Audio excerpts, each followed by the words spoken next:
welcome back to another post-match show. Sorry, it has been a few weeks. This is going to be a bit of a different one just because I think we're both down in the dumps a little bit on this one. As always, I'm your host, Chris, and as always, I am joined by my co-host, Irish Tommy. Mate, how are you feeling? Sickened is the key word. Yep. Absolutely sickened with that. That's one of the worst things that can happen to you when you're watching your team. You know, Yeah. that last kick of the ball where you lose the game. Like it would be easier to take if they deserved it. You Yeah. know, if they did deserve to beat us, I might be able to shrug my shoulders a bit about it, but they didn't. Yeah. Um, For those of you who are not somehow aware, or for those who are watching it back at a later time, unfortunately, West Ham have fallen to the recently promoted Brentford by a score of 2-1 on the final whistle. Um, yeah, this was tough. This is a tough pill to swallow. Yet again, it's can't take our chances. FC. We had plenty of opportunities, plenty of attacks, plenty of counterattacks, and as I was mentioning this to you before, this Brentford team, the way they came out, the way that they played, this is not a recently promoted side.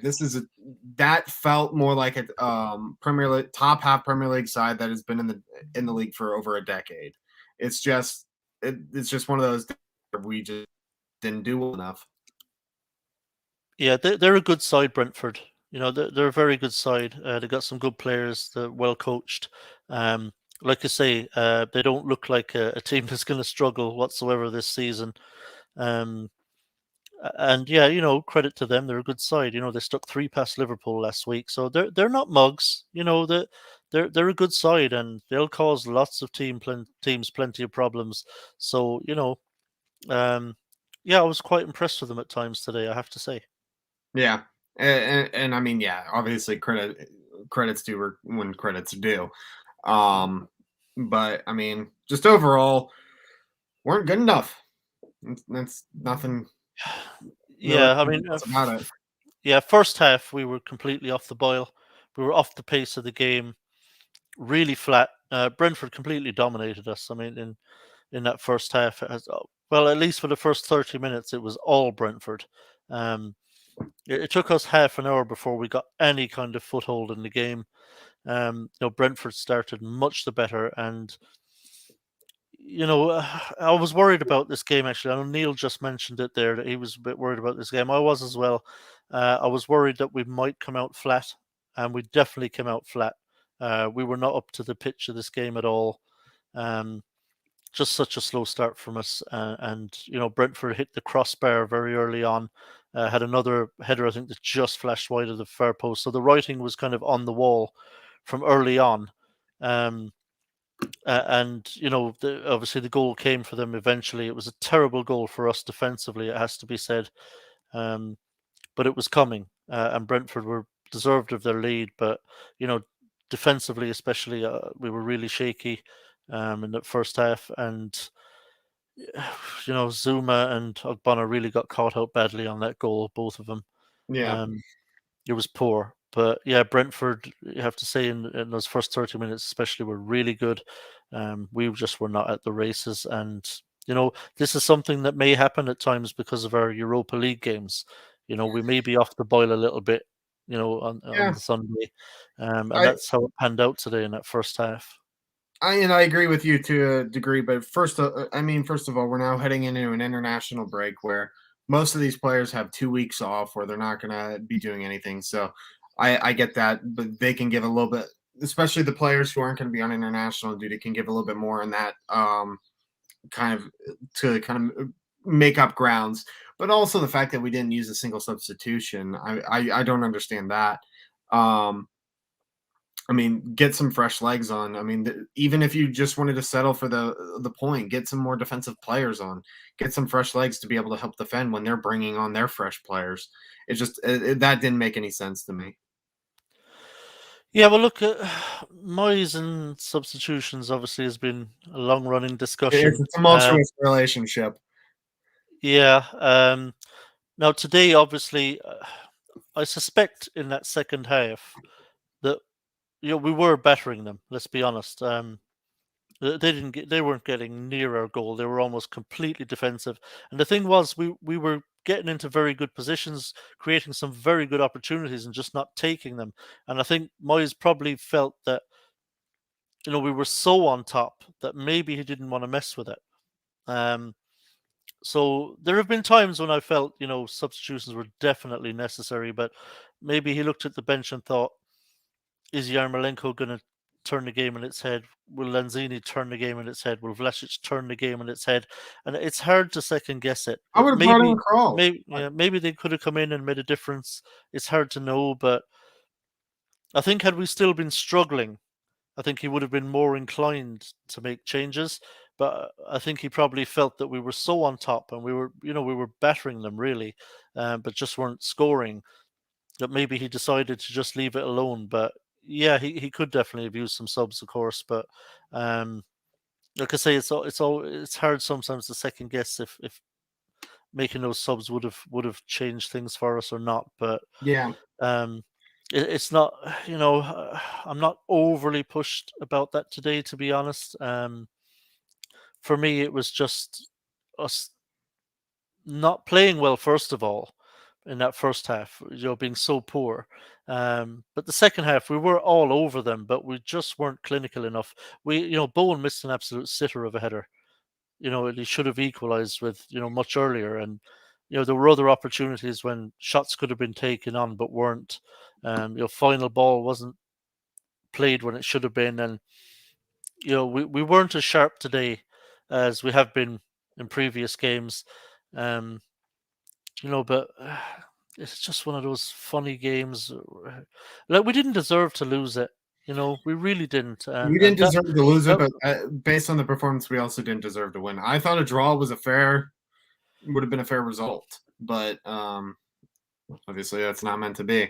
I mean, part of the reason is too, and as fans of any sports team, any sports league, anywhere in the world, it's easy to blame. But the refereeing today was awful as well, and that didn't help things. no, the referee was poor. But you get that a lot in Premier League, unfortunately. Unfortunately, we've got the best league in the world, and the The worst standard of managers, refereeing, yeah, the referees. standard of refereeing just is not up to what it should be, given the quality in the Premier League. Excuse me. But look, that's something we could probably talk about refs every bloody week. I'm about to watch Man City Liverpool here, and I'm sure you could probably talk about the ref after that game too. The standard in the Premier League is really poor. It has to be said. Yeah, And today's ref was no different. Um, but having said that, the refs cost us actually in the end. I mean, he gave Brentford a free kick at the end of the game that was not a free kick. Bonner did not foul him whatsoever. He literally just stood his ground. The Brentford player pushed the ball past him, then ran straight into Ogbonna and threw himself to the ground. And the refs bought it hook, line, and sinker. Refs got to be strong enough there to say, "Get up." There's no, Ogbonna doesn't. No player has to get out of another player's way. You're allowed yeah, to hold your ground. You're allowed to hold your ground. If they push the ball past and try to go around you, and you obstruct them, interfere with them, then yes, that's a foul. But when you're standing in the exact same spot and haven't moved and haven't put a foot in or made any kind of challenge, you can't have a foul given against you. It's ridiculous. So the ref has really cost us big time there. yeah. And I agree. I mean, we should have known from early on, but especially when he called Antonio for the foul when their keeper literally just brought the ball down and hit his head. He called Antonio for the foul on that. So I mean, Yeah, it was a joke. it's like you said, we can talk about it every show probably, but it's a shame that the best league in the world doesn't have the best referees, and I mean that's been an argument for a long time. Yeah, Uh, I've actually had this conversation before. I can't remember where.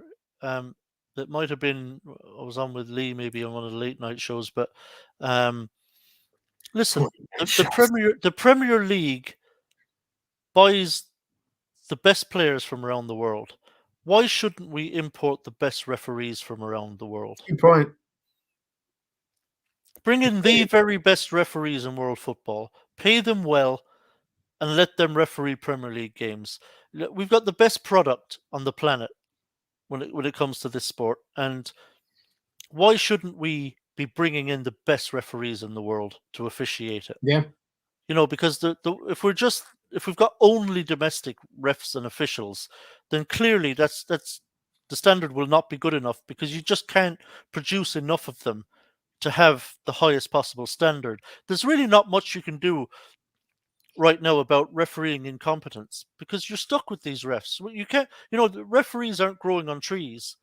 Yeah. So I think we should be importing referees the same way we import players. If you've got a referee in France, wherever, Belgium, bloody Argentina, who cares where they are? If these are shown to be really brilliant officials, bring them in. Get them Yeah. in and say, we want you to officiate in the Premier League and we'll pay you well to do it. The money's there.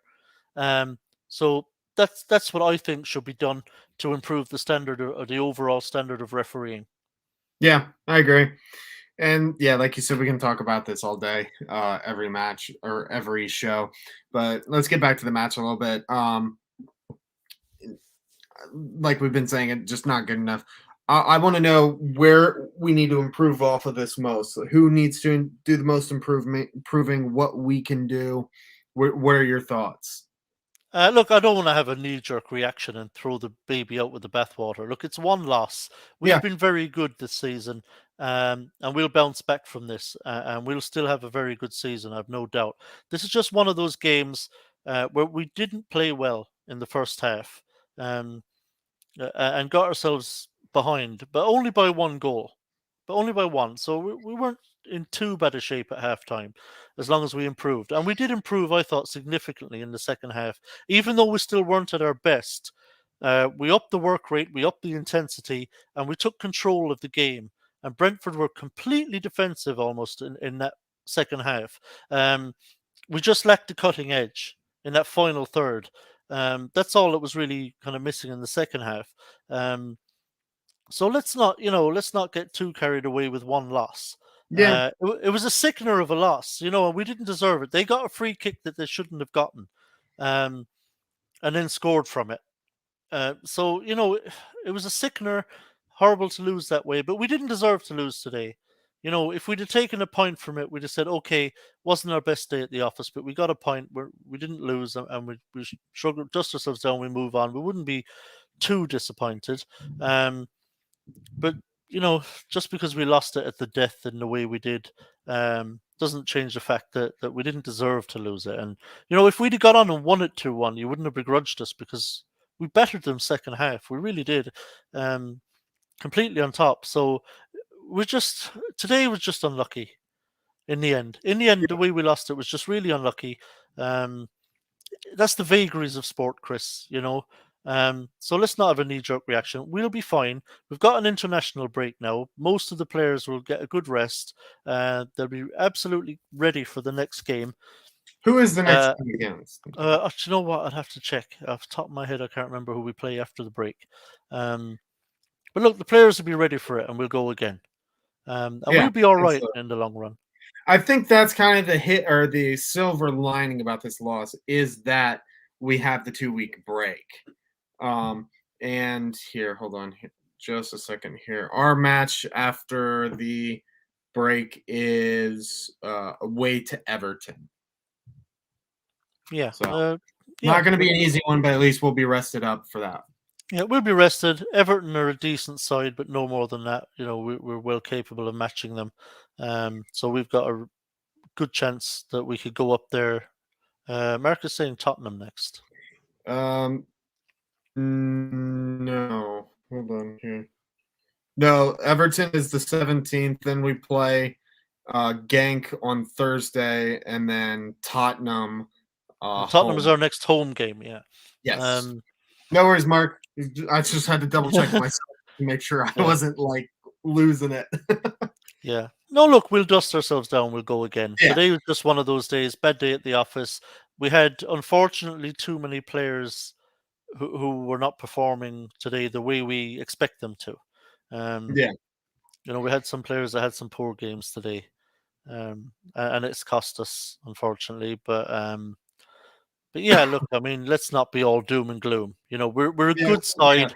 We're a yeah, good side, and we've got yeah. some This is very not good the doom and players. gloom of old, even just 2 years ago. So I know Yeah. what you're saying on that.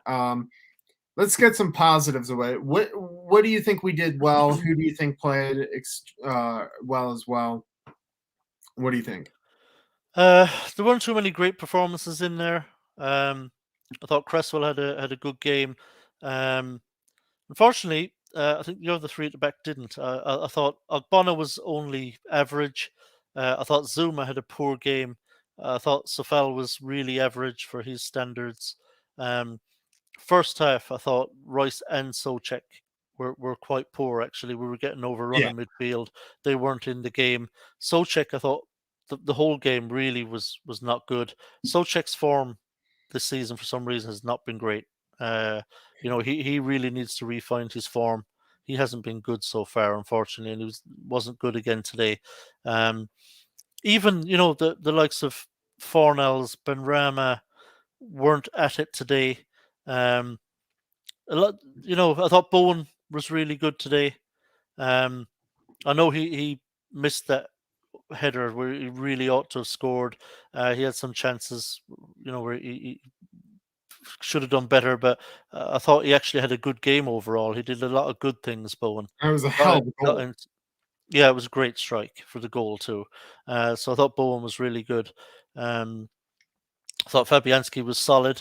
Uh, not at fault for either goal. Yeah, so Um, let's really quickly talk about that. I was hoping someone would bring it up, whether that be you or someone. I have seen several people on Twitter and other platforms talking about how they prefer Areola over Fabianski because of this performance. I understand that Areola is younger, and I would love to see him more too. yeah. But I'm sorry, you cannot blame Fabianski. I didn't. So full clarity, I didn't actually see the second goal. I actually started making my way up to get ready for the show. I thought it was a done and dusted draw, so I thought we didn't have to worry about it. So turned off, started coming up. I didn't get to see it, so I can't really comment on that one too much. Though what Tommy has told me doesn't sound like his fault. That first goal was actually impressive by him to get his hand to the first one down to the right, couldn't control it for obvious reasons, and then he still made the save on the second one. It was literally just half an inch too much over the line. There's nothing more you can do. I'm sorry, you can't blame Fabianski for that. You can't. He's not a terrible goalkeeper over that. No, I mean, what do you want him to do? I mean, it's to actually look at that first goal and then pick Fabianski out to blame, to me, is ridiculous. You should be looking at Zuma first of all for ball watching. He's got a player up to his left turning and coming through, and he's ball watching and doesn't even realize he's there, and allows him to run completely free in behind. Ogbonna got caught up the pitch, so that Zuma was the only one left back there. That was a massive defensive error from Zuma and Ogbonna for two different reasons. Um, a good shot comes in. You know, Fabianski has to dive full stretch to his right to keep it out.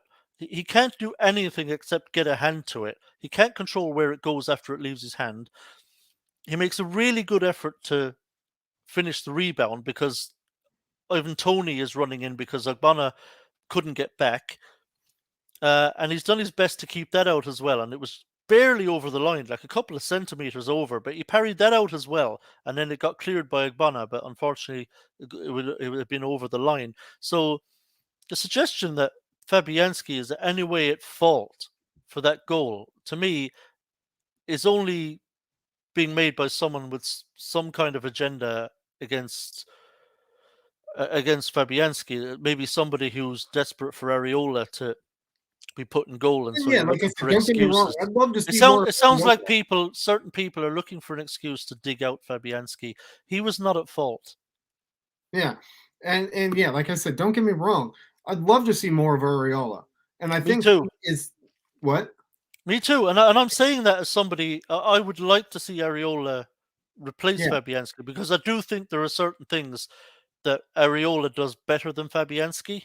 Um, but I'm not digging Fabianski out for anything he did today for either of those goals because that's not right. He's not to blame for those.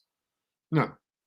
So, I mean, that's just kind of discrepancy. I mean, that's going to be that's been an argument about Fabianski for the past, it seems like 3 years. So, no matter what he does, I think that there's something against people have against him. I don't understand it. I mean, yes, he's made his mistakes in the past, but overall, he's been a very reliable goalkeeper, very good Yep.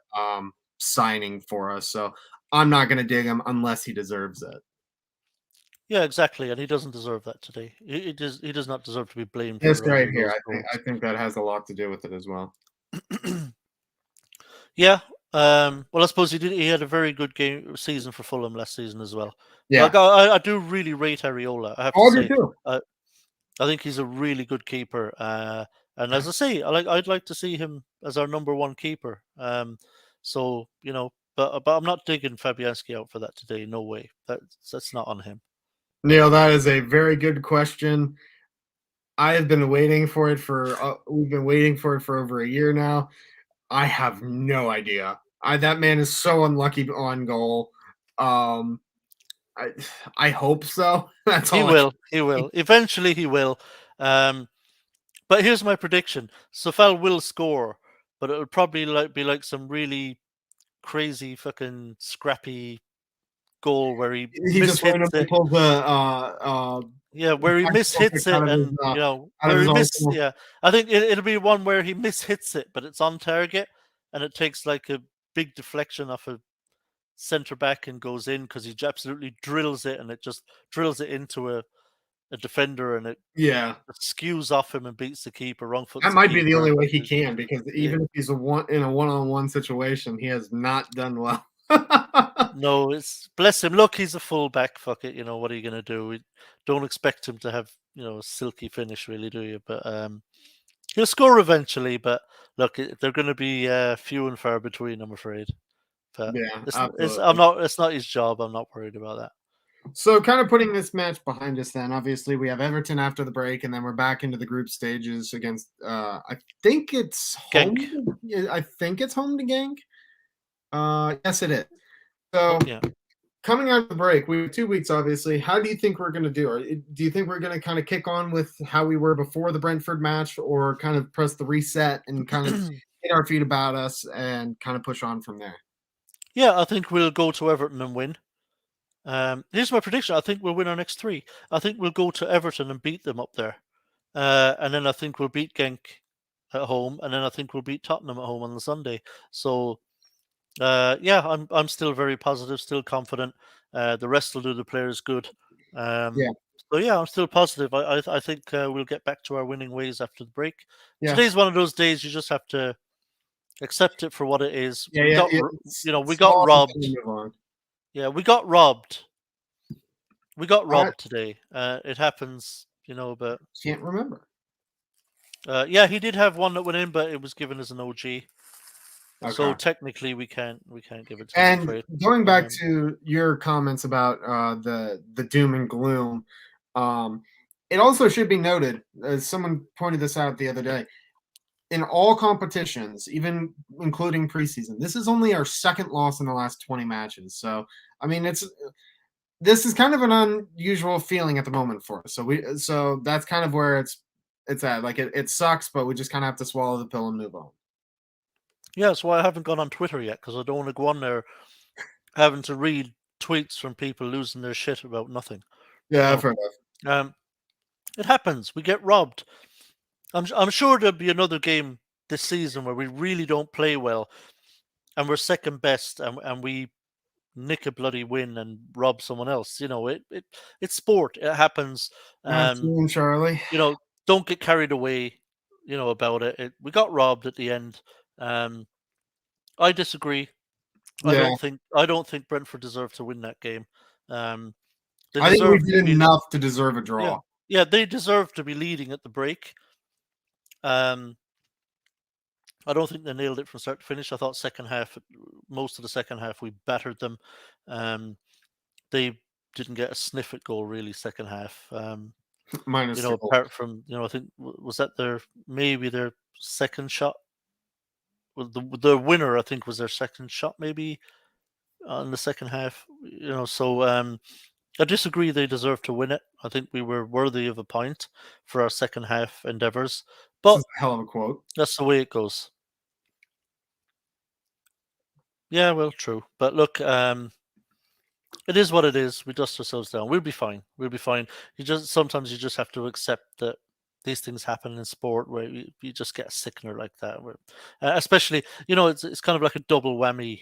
When it wasn't even a free kick. Yeah. But yeah. So, So yeah, listen, kind of coming to the kind of said all that we can say here. yeah, Not too much about this one. yeah. Best to put this one behind us, Chris. I think. Yeah, this isn't one where it was a bad performance start to finish, so we were just gonna go on rants all episode. So um we swallow it, we move on. We look forward to Everton following the international break. A little bit of news on my side of things. I haven't even told Tommy this. The next one will actually be in my new apartment. I will be moving in next week, so it'll be a little bit better than what the kid background you see is. Um, but listen, I'm looking forward to it. Looking forward to doing these more throughout the season. Apologies for the last few matches. Things just weren't able to work out between Yeah, us. thankfully now I've got lots of sport to take my mind off it the rest of the evening. I'm watching Liverpool Man City here. Then I'm There you gonna go. be then I'm gonna be on I have to go deal with the Steelers versus the Packers. So yeah, well I'll be on Red Zone for the early games and then I'll be watching my Broncos take on the Ravens. That should be interesting. So go that'll Broncos. keep me going until bedtime. Yeah. So I'll be preoccupied, so hopefully I won't have to think about this game too much. Yeah, but yeah, um, yeah. Listen again. Sorry for the last few weeks. Scheduling between us hasn't worked out, and then on top of that, like the ones that we weren't able to get together, we haven't been able to get someone to join us. So we're here now. Unfortunately, we're back. Or our homecoming, so to speak, is on a bit of a bad note. But from here on out, we hopefully can get it together. Kind of get some. Make sure we're doing these more often because I enjoy them. I know Tommy Yeah, enjoys them as well. love it. So, Love it. Mark, I am not. I am moving to. I'm moving to a small town called Plain City, just about 15 minutes away. So, but yeah, listen, everyone. We'll be back here after Everton. The Everton match in 2 weeks from today, and then we have Genk, and then the dreaded Tottenham. So Yeah. until then, thank you everyone for joining us in the chat. Thank you, Tommy, for joining me as always. And until next time, come on, you Irons.